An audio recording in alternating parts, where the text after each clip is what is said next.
Salut à tous, c'est Charles Chassaurage. On se retrouve pour l'épisode 28 de l'info de la météo à 14h29 ce 17 février 2026.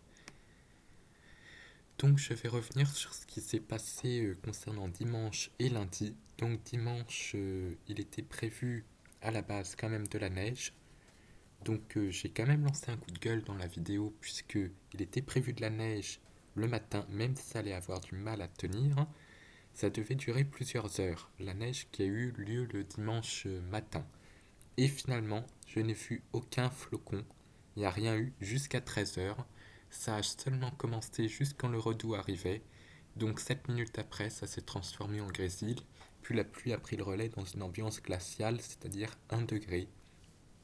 Donc un dimanche très désagréable dans l'après-midi, puisque le temps a été venteux en plus, et pluvieux avec 1 degré, donc c'était vraiment un ressenti de -6, donc c'était vraiment, tout était trempé, c'était vraiment un dimanche incroyablement pourri au niveau du ressenti, mais les choses ont été compensées en soirée, puisque avec le redout et le refroidissement en altitude, avec le front froid, on a eu des cellules orageuses qui se sont formées, et moi j'ai eu la chance, en toute fin de soirée de ce dimanche 15, d'avoir un orage assez venteux, avec un impact qui est tombé à 5 km, qui a bien grondé, et en plus des rafales à 90 km/h très localisées, donc j'ai eu vraiment de la chance. Et puis ensuite le lundi, on a eu vraiment un temps de Mars, hein, avec encore des éclairs que j'ai vus, mais j'ai pas réussi à les capter parce que c'était sur les régions du nord, et on a eu une suspicion de tornade, même parce qu'on en a souvent des petites tornades dans les ciels de traîne comme ça. Donc un régime de traîne avec un vent d'ouest-nord-ouest, hein, sur la moitié nord du pays aux alentours de 70 km/h. Puis après c'était vraiment avec le balai des arcs-en-ciel, le soleil, la pluie, comme en mars, hein, donc les giboulées de Mars. Puis aujourd'hui on retrouve un beau soleil avec un petit vent de nord-ouest, un beau temps de fin d'hiver qui se radoucit, qui est un peu froid le matin et qui se radoucit légèrement l'après-midi avec un soleil bien lumineux. Donc enfin une belle journée après toutes ces prestations, puisqu'on est presque à 2 fois le cumul mensuel déjà pour mon secteur, et le pays enregistre le double du cumul mensuel et on n'est que le 17. Donc voilà, on a à peu près... là du côté de chez moi il fait 7 degrés, donc il y a un peu d'air froid justement sur la moitié nord, et c'est justement ce qui va nous intéresser. Le vent il est pas trop fort, hein. Ça souffle aux alentours de 40 par chez moi, donc voilà, en flux de nord-ouest. Et ce qui va nous intéresser, c'est un petit risque neigeux. Mais vraiment, là, les modèles, je suis vraiment sur la limite. Donc là, on a le ciel de traîne, et ensuite, on a une perturbation qui vient se heurter à l'air froid. Et on voit que ça essaye de donner de la neige. Donc Arôme, lui, il voit plus au nord. Donc ça dépend vraiment du paramètre isothermie. Donc ça sera en plus en fin de nuit, donc aux heures les plus froides, mais on va voir cette perturbation, puisque avec ce qui s'est passé avec l'épisode neigeux de, de dimanche, ça a été un fiasco total, il n'y a rien eu, alors qu'il y a des régions qui ne devaient avoir qu'un saupoudrage qui ont eu plusieurs centimètres. Dans le nord, il y a eu quelques centimètres comme c'était prévu, mais en gros, il y a eu un trou dans la perturbation, et par contre les régions du sud de la région centre, comme l'Indre-et-Loire, ont eu plusieurs centimètres, alors qu'il devait y avoir à peine un saupoudrage. Donc là, c'est classique, c'est un front chaud qui approche. Puis ensuite, on a le redout avec une dépression ici qui se creuse à nouveau, avec à nouveau des grains, hein. Donc vraiment, c'est la dernière dépression d'une longue série.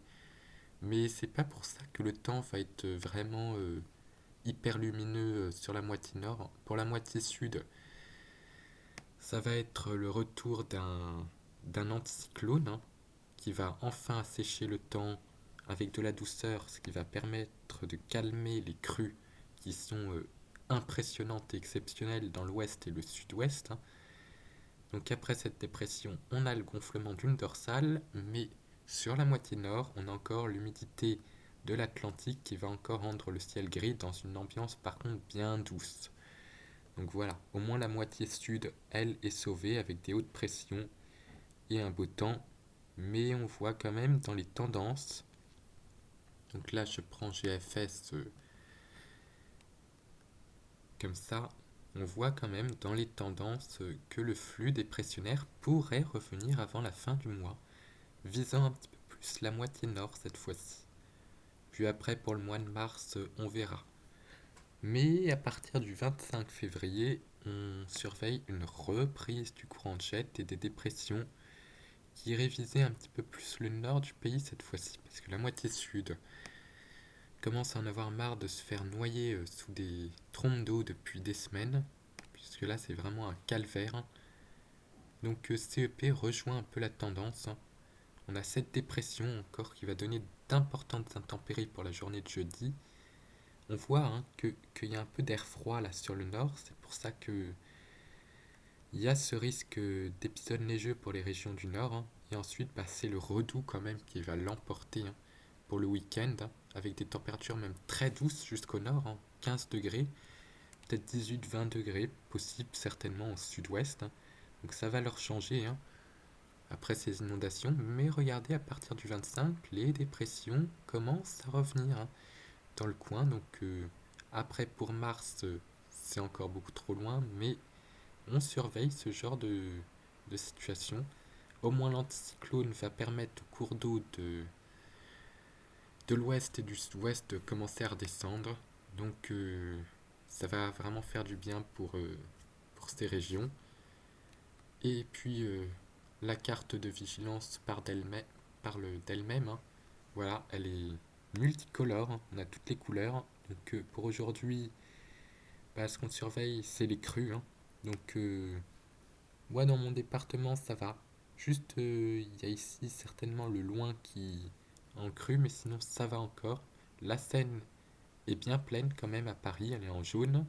Mais ici, on a des vigilances rouges sur la Garonne et la Loire, hein, au niveau de nos Nantes, ça risque de bien déborder, puisque la Loire déborde particulièrement, hein. Donc ça, c'est Vigicru.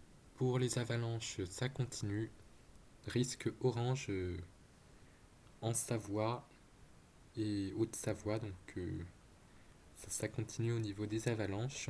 On a le vent également qui souffle bien bien fort sur la Savoie et sur la Haute-Corse, donc on n'a pas trop de vent sur le territoire français. Et puis on a l'alerte pluie-inondation déjà sur la pointe du Finistère à cause de cette perturbation qui commence à revenir par l'ouest. Et puis demain ça se corse à nouveau, hein.